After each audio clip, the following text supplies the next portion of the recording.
En este video les vamos a hablar sobre la etnometodología. Nosotros somos el equipo 4, integrado por Celeste López, Yasmín Soto y Sofía Razo. El primer punto es sobre el contexto histórico, social, cultural y temporal. Entonces, la etnometodología tiene sus orígenes en las universidades californianas, esto entre los años 60 y 70, ulteriormente de la fenomenología y la filosofía del lenguaje ordinario. Surge debido a sociólogos que compartían intereses por investigar el mundo social. Al inicio, realizaron una serie de estudios de pequeña escala sobre las formas en que la gente interactuaba con otras en situaciones cotidianas y ordinarias. Esto en entornos no formales, como por ejemplo el hogar, para después llevarlo a instituciones como la escuela. En esta época existía un descontento generalizado ante las ortodoxias dominantes en la teoría y metodología sociológicas. Es por ello que la etnometodología logró distinguirse del interaccionismo simbólico. Aunque su influencia es palpable, debemos tomar en cuenta sus diferencias. Los interaccionistas asumen la existencia de símbolos que son creados por los grupos humanos, es decir, un sistema simbólico transituacional o de comportamientos, y consideran los hechos sociales como el principal interés de la sociología y estudian las reacciones de las personas ante ellos, es decir, permanecen más cercano al análisis del orden social, como por ejemplo, los actores negocian una definición de la situación, normas, reglas, etc. Mientras tanto, la etnometodología se interesa en cómo las personas o actores investigados llegan a identificar una ocasión como una situación en la que se aplica tal regla o normas, es decir, se interesa en las reglas en tanto son recursos de los actores para establecer dicha situación. Pero, ¿a qué se refiere todo esto? Es decir, la etnometodología nos brinda una nueva visión metodológica, la cual nos ayuda a interpretar los acontecimientos que ocurren en la escuela.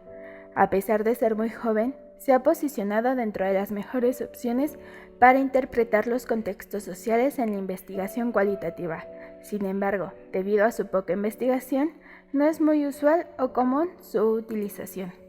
Conociendo lo anterior, será importante mencionar algunos representantes primordiales de la etnometodología. En primer lugar, hablaremos de Harold Garfinkel, quien acuñó el término de etnometodología en la década de los 50.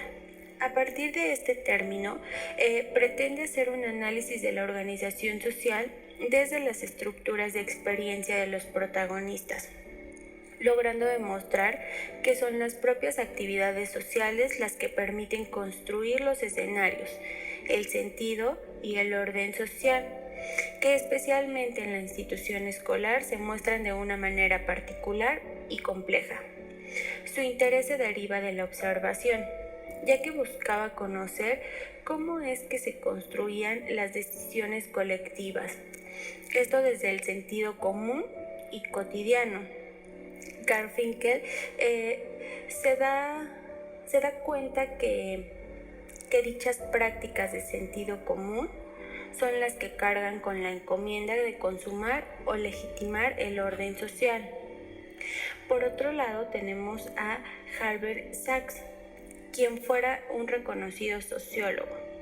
Esto debido a sus investigaciones acerca del lenguaje, especialmente sobre la importancia de los pronombres en la cotidianidad. Sachs sobresalió por diseñar una técnica de análisis que se constituía en elaborar hipótesis partiendo de los sucesos en sí y no de lo que haya escrito sobre ellos. Su idea era preservar el contenido y sentido concreto de cada acontecimiento o de los acontecimientos. Gracias a este autor, se extendió el uso de las grabaciones y transcripciones como elementos fundamentales en los estudios científicos. De algún modo, contribuyó a que progresara el método empleado en los trabajos de campo. Esta fue una de las mayores aportaciones que realizó. Por último, vamos a hablar de Aaron C. Courier.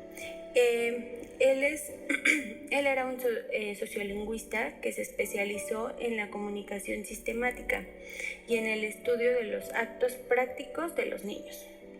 Como investigador, cuestionó los trabajos de los sociólogos tradicionales, los cuales se ocupaban de los hechos universales y no consideraban los aspectos microestructurales. Sicuriel planteó que el proceso de evolución es cíclico. Esto quiere decir que los hombres legitiman la realidad a través de la interpretación. Además, expuso que los pensamientos son los principales actores de la sociedad.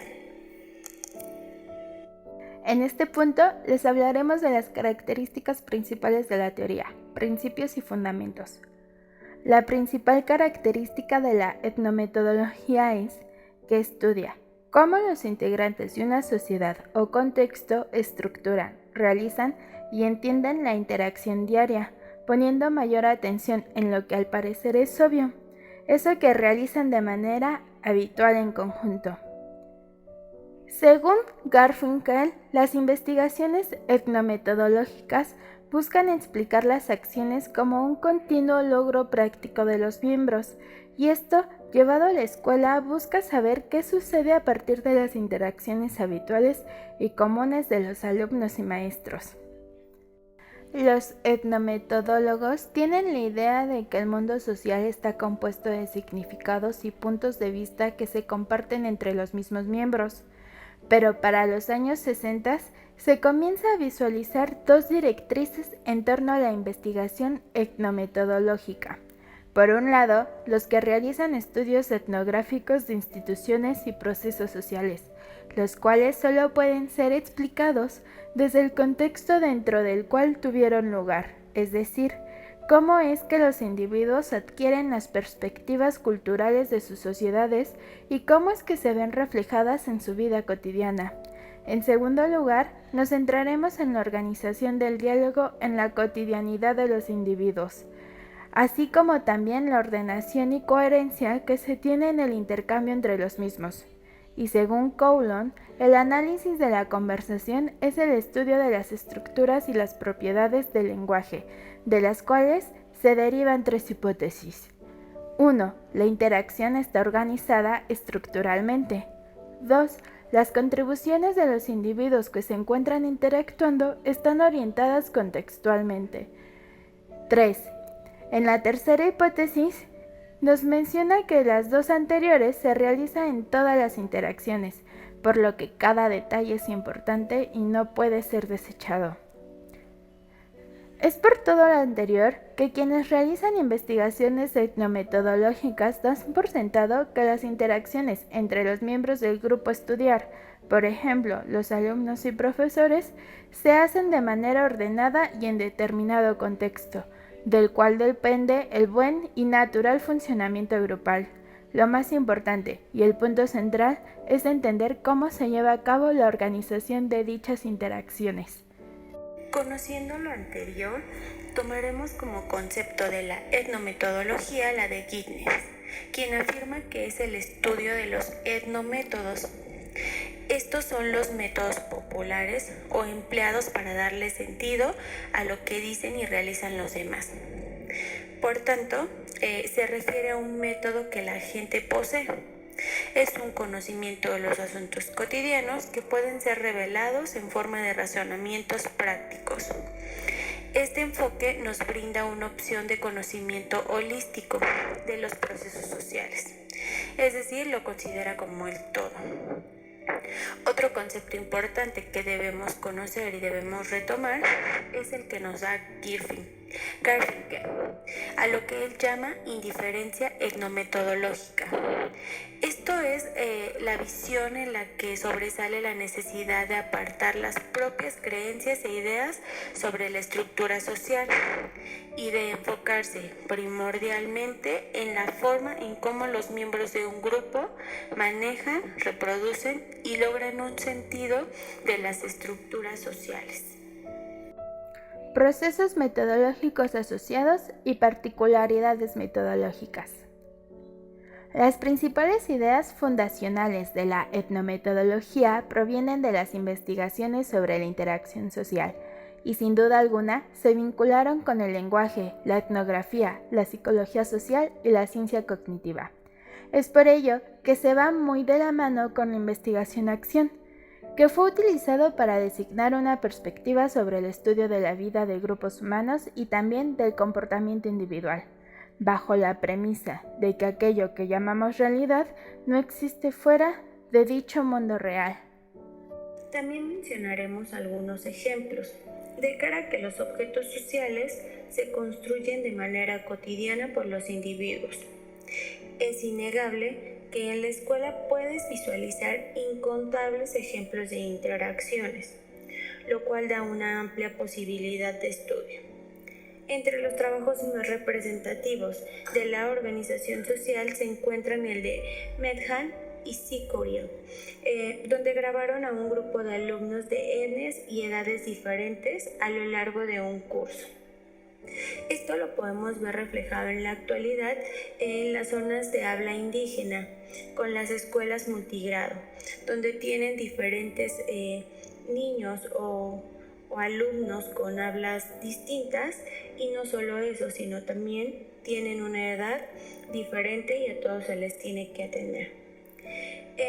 Medhan y Sikorian analizaron un total de 9 grupos y mostraron que el trabajo de la interacción entre profesores y alumnos es el que produce la organización del grupo. Otro ejemplo que me gustaría retomar es el de la tesis de Dávila, nombrado Etnometodología aplicada al análisis del bullying en estudiantes de secundaria en San Juan de Miraflores. Dávila lo hizo con el propósito de analizar el bullying en estudiantes de secundaria. Ella utilizó una muestra intencionada de 12 estudiantes mediante entrevistas en profundidad y focus group. Cuando se refiere a los focus group, es una herramienta utilizada para la investigación cualitativa. Esta nos sirve para poner el foco de atención, como su nombre lo dice, en algo que te interesa observar. En este caso, pues era el bullying.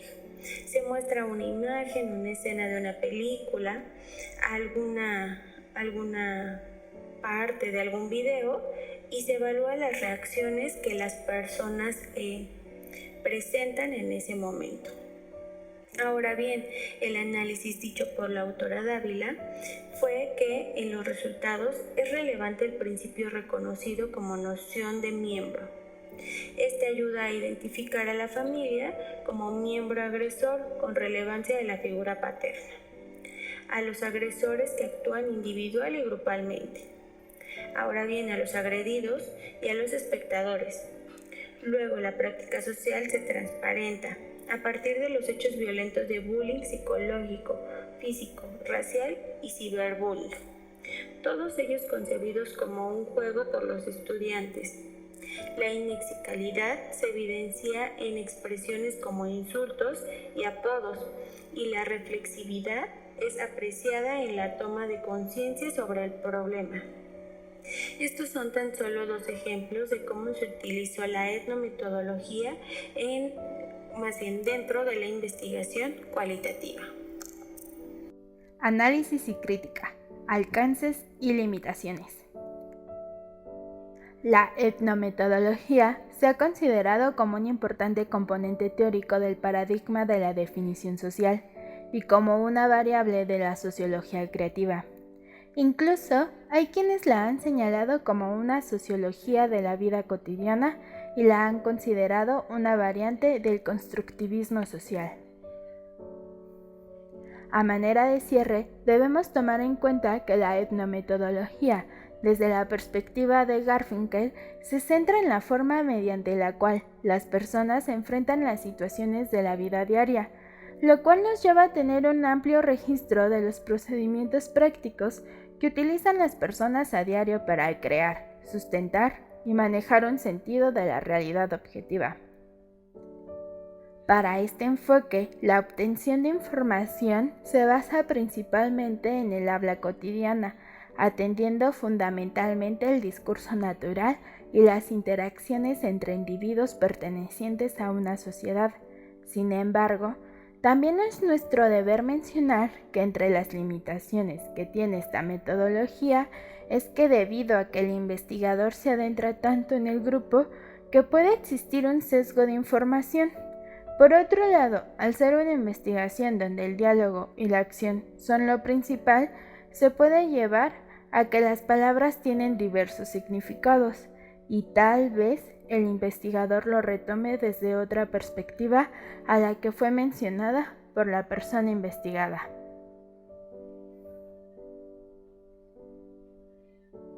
Por nuestra parte ha sido todo. Les agradecemos mucho su atención y les dejamos una pequeña lista de fuentes para su mayor información.